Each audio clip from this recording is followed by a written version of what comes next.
Hey guys, the two main issues with this farm seem to be that some people don't just get Golducks, and some people are having troubles keeping the lead Pokemon attacking. I want to talk more about those, but first I wanted to thank everyone for your input, encouraging words, and criticisms. I really appreciate it. And thank you to everyone that stopped by to watch even a portion of the video. It seems like the Golduck pit is catching on. At least one big timer made a video about it recently. When I was going through the comments to respond to people, I noticed a portion of people didn't have the same pit I had. Some people said there were Dratinis and Vaporeons in there. After responding to people, I opened fresh copies of Pokemon Scarlet and Violet, and I did a run on each game, from start to Golduck pit, and recorded the whole thing both times. The Scarlet run gave me a pit full of magnificent Golducks, and in that run I got all 5 Titans, leveled a sick team between level 52 to 70, including an Amarouge that all obey me with 0 gyms, without Chansey farming, within 5 hours. That's the next video I'm going to post. The Violet run got me a pit of Dreepies, Dracloaks, and Golducks with a Vaporeon or 2. At this point I would have assumed that Scarlet gave a Golduck pit and Violet gave a mix, but a couple people in the comments told me they had Dratinis and Vaporeons along with their Golducks on Scarlet, so I'm not sure what's going on. If it isn't the game version causing it, it could be something else. So to get a few things out of the way, I didn't use food for the Golduck runs. Shame I didn't think to press right on the D-pad in my original video. I remembered for the second Scarlet run. My Golduck pits are all natural, no mods, perma Golduck raid on my 2 Scarlet games. I'm not playing online, and my Switch keeps asking me to update the game, but as long as the game will start without it, I'm not updating. My second Scarlet is still pumping out Golducks, even after getting to the pit on Violet and getting Dreepies in there too. Both recent runs were on my Animal Crossing console. The first Scarlet run was on my launch Switch. The only difference I personally experienced was whether I'm playing on Scarlet or Violet. If anyone's willing, please comment if you have a Golduck pit or not, what game version you're playing, and if the Pokemon in your pit changed over time, and if you did anything before the change. I'm curious if it's an even spread between versions, if less or more people have all Golducks, and if people's pit Pokemon have changed.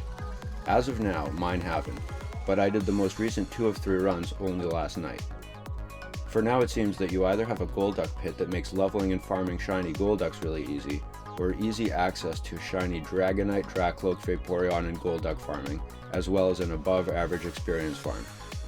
If we can figure out what causes the difference in pit Pokemon, maybe we can change them up. Right now, for all I know, it could be something as stupid as hitting the Titans out of order, or something equally trivial. Until we figure it out, for anyone that wants to experience farm their pit with Dratinis or whatever else that limits the potential lead Pokemon options to Grass Ice, Grass Dragon, Grass Fairy, Electric Ice, Electric Dragon, and Electric Fairy. Theoretically, you could use any Pokemon that's high enough level, but I'm excluding that because this farm works best when your lead Pokemon level's low, and so type advantage really makes this run worth it. Several people suggested Abomasnow in the comments. That's an excellent suggestion. I also think Appletown is worth looking into. It evolves twice, so it will be stronger at lower levels. Abomasnow evolves from Snover at level 40 and they can be found here. Applin can be found here and evolves into Flapple with a tart apple and into Appletown with a sweet apple.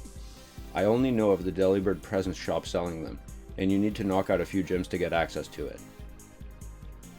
Sorry I'm not more prepared with better options or an explanation why some people don't get the Golduck raid pit. It didn't occur to me for a second when making my last video that some people's pits would be different than mine, and I had to do some runs for science seeing the comments.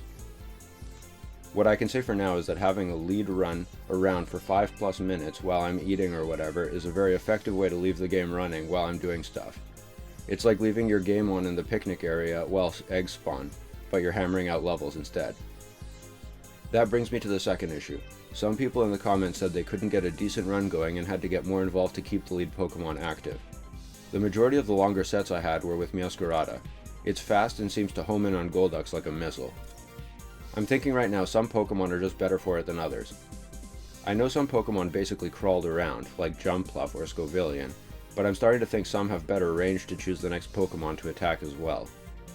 I'll try to look into it a bit more when I can find the time, but for now I'll say my best sets by far were with Meowscarada, and a kind of distant second was Luxray. I think for my exclusively Golduck pit, I'll just breed a bunch of Sprigatitos. I'll end this video with clips from some of the longer runs where I didn't have to even touch the controller almost at all. This run works well when you're nearby doing other things and just press the R button when needed, between every 1 to 10 minutes maybe.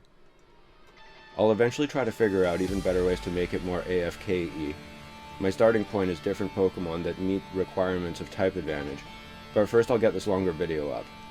It shows the Golduck run working great with Meowscarada. I started it off walking out my front door, and end it with a team that's strong enough to open the crater. I'm not sure it'll be a full VOD yet, but if it is, there will be commentary and overlays for the first portion and just gameplay for the rest. Thanks again to everyone that checked out my video and commented. It's really appreciated. Good luck grinding out there, however you do it. Consider subscribing to my channel and liking things if you'd like to see more content like this. That kind of stuff tells me I'm on the right path with my videos. I have more Pokemon coming, and then I'm going to hit Crisis Core really hard. I love that game. Peace.